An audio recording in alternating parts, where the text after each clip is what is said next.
I was born on a Friday, the 1st of January.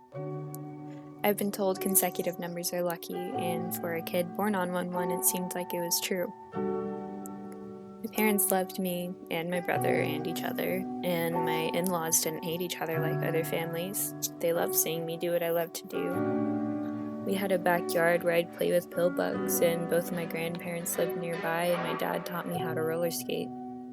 So I would say, in retrospect, my childhood was pretty lucky.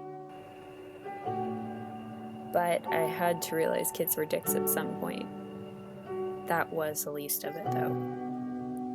I got my period at 13 in 2012, the year that the world was supposed to end. I was in Hawaii for my grandparents' 50th anniversary a few days before my birthday, and I was pretty sure a shark was going to rip me into little tethered pieces of flesh before my family's eyes. And with the pain I was feeling below my back and in my stomach, I was pretty hopeful I was right. The year before was the worst drought we'd ever seen. For some reason, moss covered the ground, and swarms walking across brittle crabgrass would send them into flurries. I was terrified of them, and in the heat of the suburbanized city and the desertified landscape made ever-present the hellishness of the summer. It made it seem introspective and intentional. I had never considered myself sad before that. I was happy when I was little. My family played outside with me and adventured and hiked frequently, and every summer we would take a trip to see the rest of my family on the Kamal River. Water felt like an unknown, mysterious entity to me in childhood. It was constant change, constant mobility. Water was the eternal giver. It was healing, nourishing power, everlasting. I loved the green, too. It made my skin feel different. Walks in the grass with soft, hydrated blades that poked between toes, the floral ease of the place and the aspen trees and the sunlight that shone through them at 8 a.m. In 2009, I was 10. That year, the House passed the American Clean Energy and Security Act, put forward by Representative Henry Waxman and Senator Ed Markey. The bill likely would have put us at 42% less emissions in comparison to 2005 by the year 2030.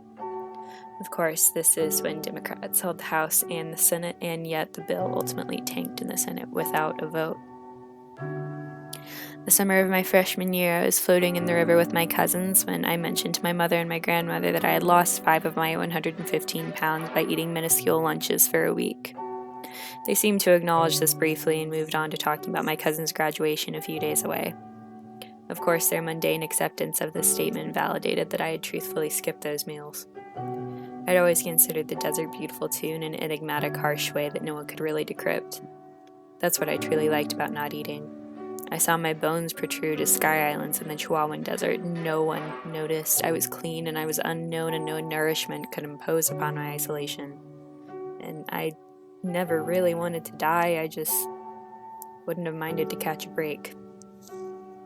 The summer after that, though, my mother found my razors while I was at summer camp in 2015. I always cut under my underwear where it covered my skin so no one would know. The flash floods that hit the desert with unbridled aggression. I didn't know why I liked it. I hadn't tried any drugs yet, and I had never drank aside from my family giving me a glass of wine here or there at communion when my grandparents took me to church. But when I split my sky and watched my skin break, I felt power in myself that I never had. It didn't matter what I did. I was young. Didn't matter what I said. Even the president could propose cap and trade and get it passed. But I had control over my pain. I could desertify myself. But then my mother's tears flooded that desert and dismantled my subtle attempts at my own life. In retrospect, maybe I shouldn't have tried to maim her firstborn slowly for years, but I was kind of a shit, and I'll accept that. I still didn't really eat.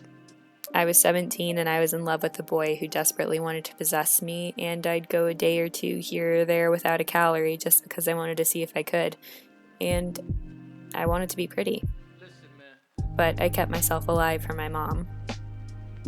It was 2016 and I was high and mighty as ever. I'd always been one of the smart ones, and my parents were cool and progressive, and my friends told me they were jealous of that.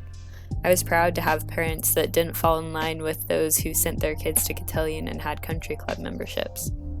And I didn't pay attention to the election in the beginning. It was a joke. It was honest to God nothing short of entertainment. It was reality TV. We all knew the Republicans didn't stand a chance. And we all knew that 2016 was going to be the hottest year on record. in human history. I spent summer and late nights, experimentations, and the pleasure of being wanted without exerting any effort. We traversed haunted places, and the finality of it seemed to be nothing more than a backdrop. I had people who wanted me. Around the world, there was continual chaos, although I was emerging from my first perdition. Alexandria, Virginia sunk underwater in the September floods. Miami Beach pumped water out of its streets rapidly to combat their tidal flooding as well. In Colombo, Sri Lanka, the military evacuated 26,000 people from the flooded city, with the death toll settling at 101 and 100 people missing. In every month of that year, globally, droughts were considered extreme at best. My first heartbreak happened on my 19th birthday. I'd moved out and got so drunk I passed out in the bathtub of my first apartment, my roommates two gone in the other room to stay awake for their movie. I was crushed and I cried for probably a month. That year I went to Italy. I was a sophomore in college since I had skipped a semester, and I went to the country my grandmother's grandmother had sailed to America from. I was in awe of Rome. The ancientness of the city awakened me to a time of divinity's ultimatum.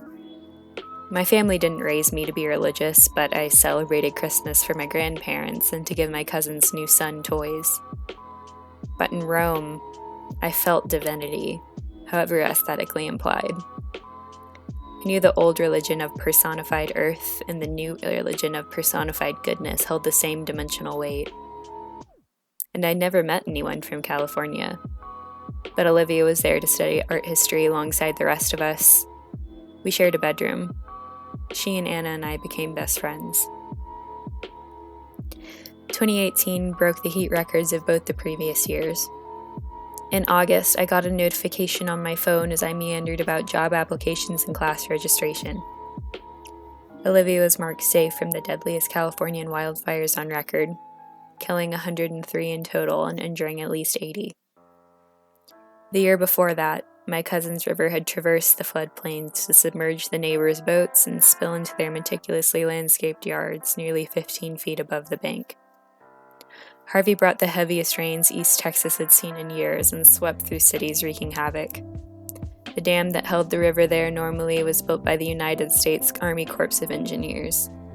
It collapsed the year after because of damage sustained from flooding and aggressive river currents, and the water vanished into the greater current and swept southbound. That river has been dried for almost a year now. I'm 21 now. My kindergarten best friend had a baby on October 24th of last year. His name is Milo. He won't talk or make friends for another year or so. Won't go to school for a few more. Won't be heartbroken, won't go to his first party, see his favorite band for even longer. And in 2018, UN scientists announced that we had 12 years left. In 10 years, I'll be 31. I probably won't own a home. I'll probably have a mountain of college debt. I won't have any children. Not because I don't think it's possible to turn this around. It's just in case.